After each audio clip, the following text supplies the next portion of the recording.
Well, welcome to our next week's of discussion. We got two articles to talk about today, and as I'm looking over my notes after just reading those, let's start with the chapter that was done by Bullock and Moyer Peckenham. So they started off with talking about how changing education to improve student performance is not something that's really done solely by leadership decisions, that school improvement is really a pretty complex problem with a lot of factors and a lot of stakeholders. And that if you ignore that complexity, it really leads to a lot of frustration, a lot of misspending, both in from a terms of financial, but also from human resources.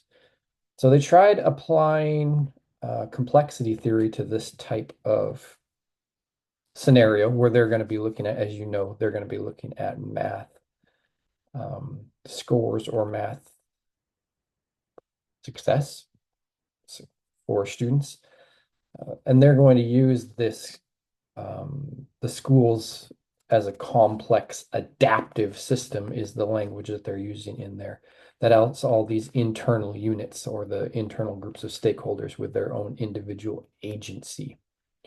And because each of those individual stakeholders, your parents, your teachers, your community members, the school board, those other spaces have agency, have the ability to promote themselves, then it leads to all kinds of different insights or practices or hierarchy according to complexity theory. So they're going to see how that sort of plays out within these individual schools when they looked at these 16 schools.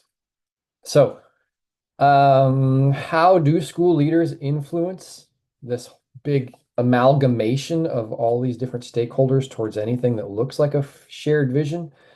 They ask that question by first identifying who has a voice, what are the subgroups that have some form of agency, how do those subgroups or stakeholders, how do they influence leadership decisions, and then how did math achievement change based on the decisions that leadership made? So as you saw, they broke it into three categories. They had schools that were actually performing above the expectation, schools that were performing pretty much as expected, and schools that were performing below expected based off of their demographics. And they wanted to know, like, okay, so where's, or they described in these terms based off of these performance criteria, the differences in how leadership was interacting with these subgroups, because the subgroups really remain essentially the same. It's instead more the relationship of who gets more agency or who has a stronger voice, where are they at in the hierarchy, and what is the relationship seen as? Is it seen as a community or is it seen more adversarial? So in those schools where kids were actually performing in a math sense above what you would anticipate from demographics, they said that there were a variety of stakeholders, but for the primary, the top of the hierarchy, they were leaning more towards their content specialists or their teachers. And that outside agents like parents weren't seen as adversarial. They weren't always necessarily seen as promoting exactly what was going on, but everyone had a similar narrative across the different stakeholders. There was a commonality or a vision. For schools where everyone was kind of performing just as expected, they identified the top of that um, totem pole, the person at the top of the totem pole, really as being more of the political powers. So they've moved away from the voice of the teachers being the dominant voice to now political powers being seen at least as the dominant voice in that hierarchy. And they didn't think they really had any unified philosophy on what good math teaching would look like. So now you don't have a shared vision amongst all of these different groups. And parents were now seen more as adversarial rather than as supportive. Then that last category was those schools that were performing below average. Now at the top of the totem pole, you see principals or leadership saying it's the school board and parents that are really have the strongest voice in my community. And parents aren't really seen as partners, though, which is an interesting piece because they said those parents are either really easily influenced, so leadership can kind of mold their opinion to the way that to match what leadership wants, or they're just not engaged. The parents aren't engaged when in those types of areas. So the commonality amongst this, or the space that I picked out, and I think that the authors also picked out, was that when there's a shared sense of vision, And then obviously in this case, it's around what is effective mathematic instruction. It creates a sense of cohesiveness to the relationships and the voice of all of the stakeholders, that at least they have a common narrative to talk around and that there's some commonality. The second article that we were looking at was by Nordberg and Andreessen, and now we're off to Norway and the Rethos work that they were doing there. So this was really interesting to see that there's like national curriculum that's established. And the challenge was that they were feeling like the existing national curriculum just wasn't meeting the actual competency needs for both their nurses and their welfare or their social service people. So they want to create new curriculum, but they wanted to get everybody involved. So you got two rounds that they go through here. The first round, they get all of the teachers together, or they get representatives of teachers. They get representatives of students, and they get representatives from service providers, and they also pull in data from the actual users, from patients. And from there, they create a draft of the new curriculum, but that's not immediately adopted. It goes through a second phase of revision, and now they pull in more stakeholders, more people's opinions, more people's values also.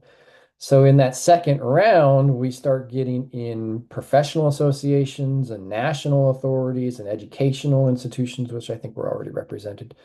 Um, Service providers were already represented, I think.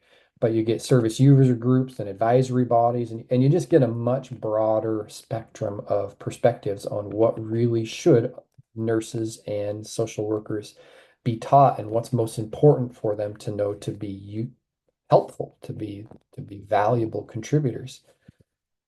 So you saw in that very first round that the educational systems still ended up more with like a competency based, that more of a knowledge based as the focus, um, because that's a little bit more of their purview or perspective. Then as that first draft was released and the other groups had the opportunity to give feedback around it, you saw that it wasn't ignored. That feedback was incorporated and adjusted, or incorporated to adjust the curriculum. And now that curriculum gained more of a focus on we need not only people who understand the content and are competent, but we also need people who really understand the impact on people and the impact on families and the ability to work in these really complex situations to be able to translate that knowledge into meaningful, loving practice. Um, so it was a bit of the article's focus to talk about whether the educational leadership or whether that was reinforced or not, and they definitely highlight that you sort of helped actually to redefine some of the power of what the educational systems or what those organizations had. They didn't really lose it by asking stakeholders what was important, but instead, the final product is much more representative of the holistic needs of the community and was just a better expression of how to train your nurses and your social workers. So, what were my takeaways? What did I take away from this? Well, the first thing I took away from these two articles is change is hard. Like it involves a real deep complexity of stakeholders, each of their individual perceived needs or their individual priorities. There's political factors that go into change in big institutions and schools. There's economic factors. There's definitely humanistic factors. Change is hard and really complex. But arriving at some level of consensus is really important. That some kind of shared vision or values creates more sense of community. And when you've developed that, what is present then is each person or each group is respected and heard. Now, that doesn't mean that they have dominant voice and that everything that they have to say or is implemented. They don't have full control. But when every person feels respected and feels heard and has some buy-in or some agreement that where we're headed overall, that common vision or that common values is being fed into, challenges are a lot easier to face together than individually. So I really think like one of the things that it helped reinforce for me was that when we share our perspective and we share our priorities, it really helps other people see the value of that priority. Like our perspective is unique. And when I share out why I see value the way that I do, or the way that I prioritize things, it helps other people recognize that. But that's really only one step of it. Hearing everyone's perspective allows us to move really beyond that simplified version of the problem that each one of us carries, because we all sort of set boundaries around what we understand of the problem or what we recognize of the problem, not necessarily purposefully, but each of us simplifies every problem that we face because that's just the only way that we can interface with these super complex problems, I think.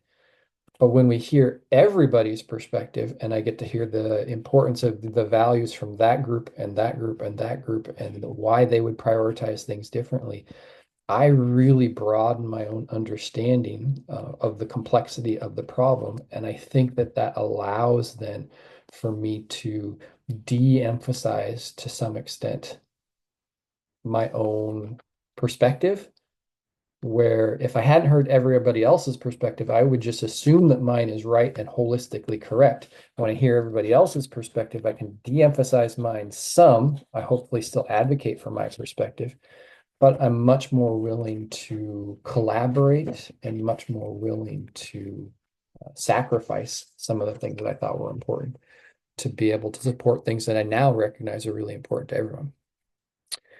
And that is a summary of what I saw. Thank you. Hope you have a good week.